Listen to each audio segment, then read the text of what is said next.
Welcome back, fight fans. In today's video, Michael Chandler gives his side of the story on what it was like hearing about Conor McGregor and the potential of UFC 303's main event not happening. And I woke up to my phone buzzing, and it was Hunter Campbell, who, you know, everybody knows Dana White's the face, but Hunter Campbell's kind of the guy behind the guy, handles a lot of stuff in the UFC. And he called me and let me know, hey, it's looking like this thing isn't gonna happen. Chael Sonnen explains why Arman Tsarukyan is in a vulnerable position and should consider his steps carefully. Tsarukyan is in a very interesting spot. Somebody in that spot would be very vulnerable to have that spot taken. We have behind-the-scenes footage of John Jones finding out he would be sidelined for a year. 6 months to just rest, and then you probably are gonna have to just gingerly figure out when you're ready. But assume minimum 6 months before you can start training. And we'll recap the biggest stories coming out of UFC Fight Night in Louisville. Stay tuned because there's plenty more in today's video, so don't be scared, homie. Knock out the like button and subscribe to the channel. And in the words of Big John McCarthy, Let's get it all! After a roller coaster week, days of speculation, and cryptic messages, Michael Chandler has finally confirmed that UFC 303 is on. The former Bellator champion was due to go head-to-head with Conor McGregor in Dublin on Monday at the sold-out 3 Arena for a launch press conference, but with less than 12 hours until the doors opened, the event was abruptly cancelled, and rumors about the fate of the super fight were in doubt. But Chandler has now confirmed that the fight is still happening, confirming reports that the pair will be competing on June 29th. Both he and McGregor have been cryptic in recent days, but a recent podcast appearance has seen him clear up doubt officially. With just weeks to go until the fight, Chandler was visited by Ryan Clark, Fred Taylor, and Shannon Crowder from the Pivot podcast. Clark visited his gym to watch training, and then the trio sat down for a lengthy interview. Bro, how did you find out the presser in Ireland was canceled with Conor McGregor? So I was actually up late that night because the fights were on the East Coast. So I didn't get into bed till like 12:31 because I wanted to watch Islam versus Poirier, watch that fight. So I'd probably fallen asleep for maybe 45 minutes, maybe an hour. And I woke up to my phone buzzing, and it was Hunter Campbell, who, you know, everybody knows Dana White's the face, but Hunter Campbell's kind of the guy behind the guy, handles a lot of stuff in the UFC. And he called me and let me know, hey, it's looking like this thing isn't gonna happen. And then, so obviously I laid there and thought about it for quite a while. And then the next morning, we got on call and he said, it's not happening. We talk to fighters all the time. Like, cause y'all try to peak. Yeah. You know what I'm saying? You train to peak. And then like thinking about that when you're laying in bed, like, am I peaking for no goddamn reason? You know what I'm saying? Yeah. Yeah, I mean, obviously, you know, a canceled presser, not that big of a deal, right? It happens, but it's the layers in which, okay, if a pressure is canceled, is there something else wrong? Is there something going on? And obviously then immediately speculation starts going all over the place in 2024, social media, all that stuff. And, you know, I just kept resting in the fact that I know I can only control what I can control. And I've been doing that now for a year and a half with this whole fight. If you've been following it with all the different stuff and all the different dates that have gone on and the dates that were supposed to happen and didn't happen, and now here we are fighting in June of 2024. So really it was just kind of a, you know, you wanna hear God laugh, you know, tell him your plans, right? Yeah. And you're just like, dude, this isn't about me, I'm not in control, and we're gonna roll with it. Right, and even with that though, and then you turn around and you see Conor just wide open in the club. I mean, he getting it in. Do you think he's taking it as serious as you? Man, I tell you what, there's a couple different schools of thought. Obviously, would you ever put it past Conor? No, I think we can all, if you've seen Conor, you would not put that past Conor. But if you saw the way Ryan Garcia did what Ryan Garcia did, you know, and there's all kinds of different, you know, throwing people off the trail, right. All kinds of different publicity stunts, if you will. I'm training, whether I see Conor in the club every single day or I don't see him tweet or do an interview and he looks bright-eyed and bushy-tailed, he looks the best he's ever been, I'm training the exact same way. And I trained the exact same way, whether I was fighting all those guys that you never heard of, that never made a name for themselves, all the way to the #1 guy in the world in Charles Oliveira at the time, to Conor McGregor, the biggest name that we have seen. I trust my process, and my process does not change. And if I don't waver from said process, then I know I can step in the octagon and do what I have to do. Chael Sonnen warns that Arman Tsarukyan could miss out on his title shot. In a recent interview, Makhachev admitted that he would be more interested in a fight against Conor McGregor next instead of Tsarukyan for obvious reasons. Если выбирать между Макгрегором и Арманом Царукяном, с кем бы ты выбрал бой? Ну, если быть честным, если выбирать, конечно, в плане и в медийном плане, во всех планах McGregor был бы поинтереснее. Although Makhachev is seemingly willing to rematch Sarukian next, the UFC legend Chael Sonnen has warned that Sarukian is in a vulnerable position of missing out on his title shot despite being ranked #1. Circarian is in a very interesting spot. And he is in a spot where somebody like me, and this is not me, Circarian, working with Daryl Christian, operates under the umbrella of the protection of Uncle Chael. I'm just trying to make a point that somebody in that spot would be very vulnerable to have that spot taken. Circarian was offered Islam. The very fight that Dustin Poirier just did was offered to Circarian. And generally that remains a secret. Generally that never gets to us, the guys that said no. This one was made public. And that's fine. Circarian is saying, I need a little bit more time.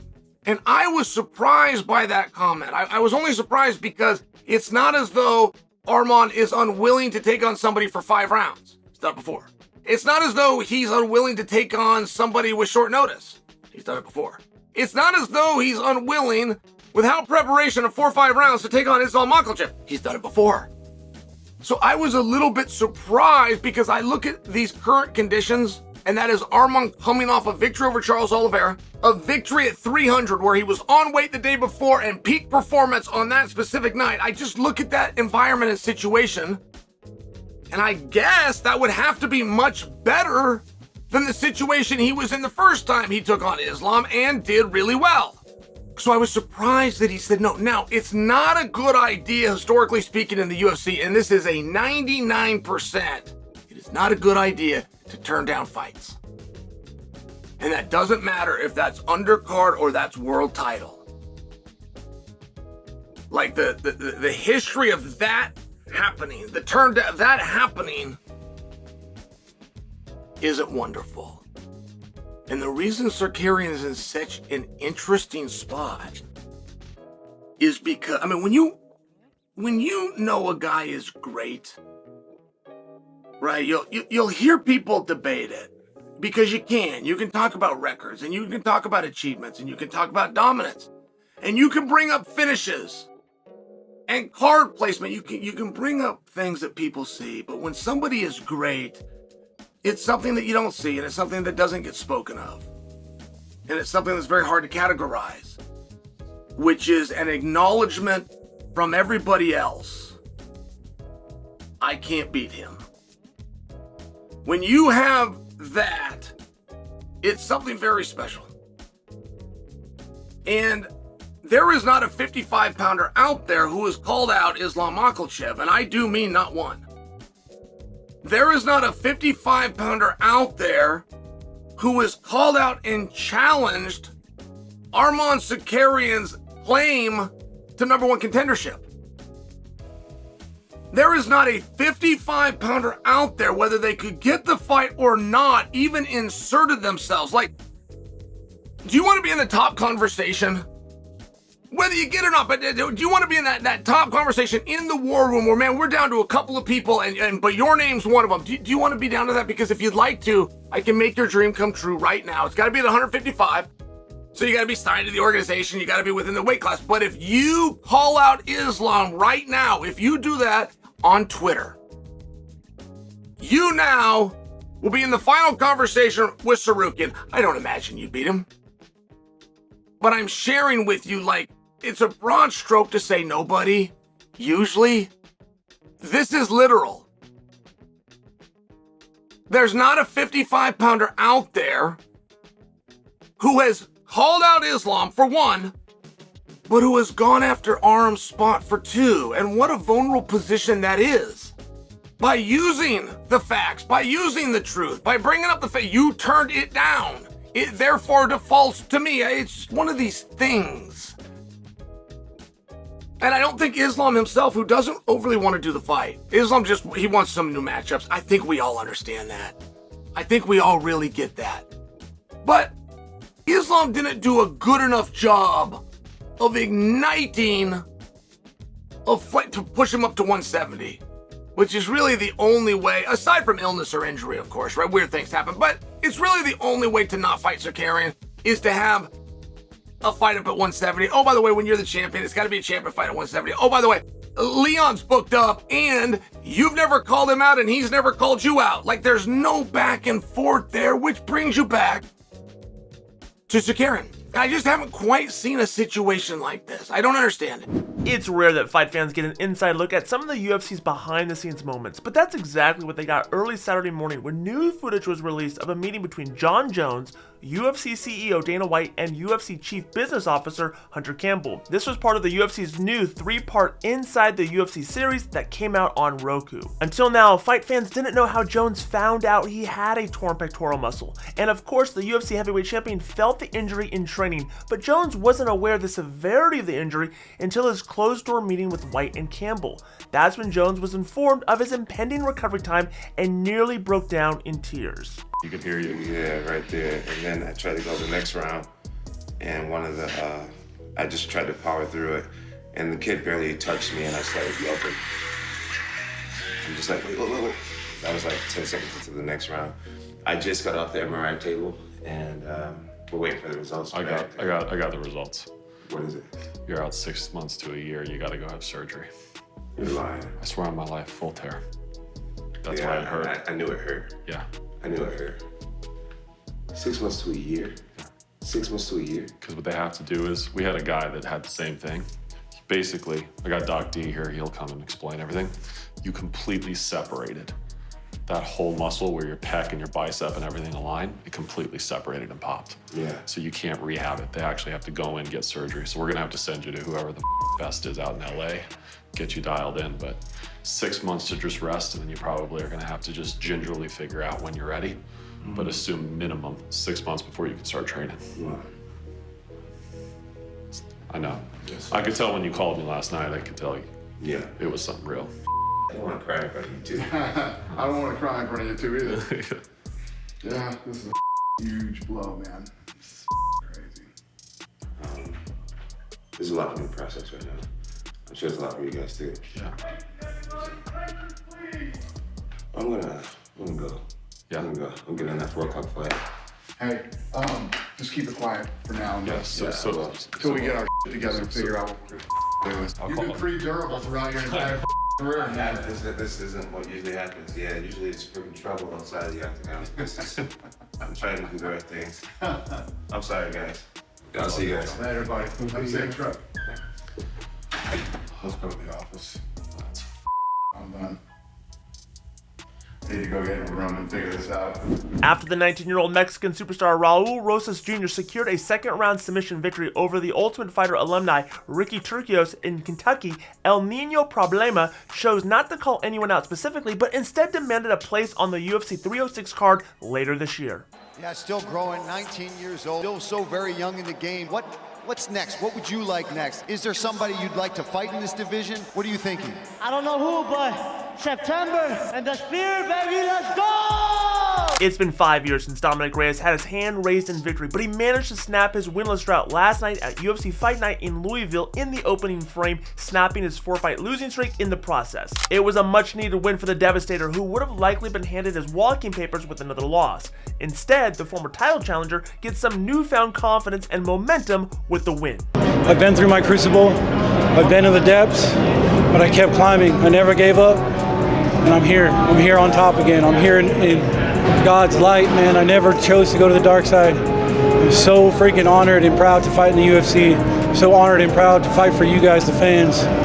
And it means so much to finally get on top again. You guys have rode with me. You guys have led with me. You guys have, man, you've been there for me. I know there's a ton of haters out there, but I hear all of you who's reaching out to me. I hear you, and I appreciate you. God's will is strong, man. Jesus is my savior, and that's all I can really say. Carlos Prates admits to smoking cigarettes before all of his UFC fights. Look, you have to be a top athlete in incredible shape to be able to compete in the UFC. But that doesn't mean that fighters aren't as human as the rest of us, with vices and habits that might be considered unusual or even undesirable by fellow professional sports stars.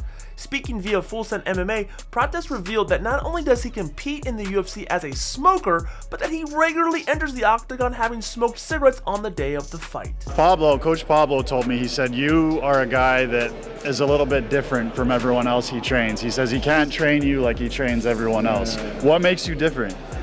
Bro, I think because I like of course, I don't know if it's nice to say that or not, but I'm not the guy like I'm kind of guy. I'm athlete, you know. I like to say I'm fighter. I'm not athlete because everybody say bad things because sometimes I go to party or I smoke cigarettes and drink. But a lot, of course, it's not good. But I know how to find a way. And things might get done, you know. When I come to train, I'm the first guy to come to the gym and the last one to leave the gym. And I think because of my lifestyle and people and my style, also my lifestyle and people, I don't know, sometimes they say shit or bad things, but my coach, Pablo, Flavio, and my daddy, Chris, they know how to work with me, you know. So in Canada, we call a cigarette, we call it a dart. Dart? We call it a dart, yes. So will you be celebrating with a victory dart tonight? Yeah, bro. I think I smoke since my 15 years old. I have more time living smoking than without smoking. So for me, it's normal. I smoke before the fight, on the day of the fight, and you know it's normal. So now we're here in Louisville, so I trying to go drink some whiskey because here is capital of whiskey and I really like whiskey. And that's it, go back to my hotel and I can't wait to back to my home, to Brazil, to celebrate with my family, my friends. I can't wait. Now let's take a look at some of the comments left on yesterday's video. At David Key 5851 says, Diaz trouble at an event? This is a first, LOL. At Mighty Noodle 64 says, am I the only one that the Luke interview made uncomfortable for some reason? At Mighty Noodle 64, allow me to answer that for everybody. The answer is no. At David R 8980 says, people saying Conor is a bum, LOL. He's made more than you can ever dream of, ya tool. If you want your comments highlighted on tomorrow's video, simply comment down below. We'll highlight the top best comments, good, bad, or indifferent, and feature them in tomorrow's video. And that does it for today's video, but make sure you're liking this video, subscribing to this channel, and clicking the bell notification so you can get notified every time we drop a new video. And in case you missed it, check out yesterday's news.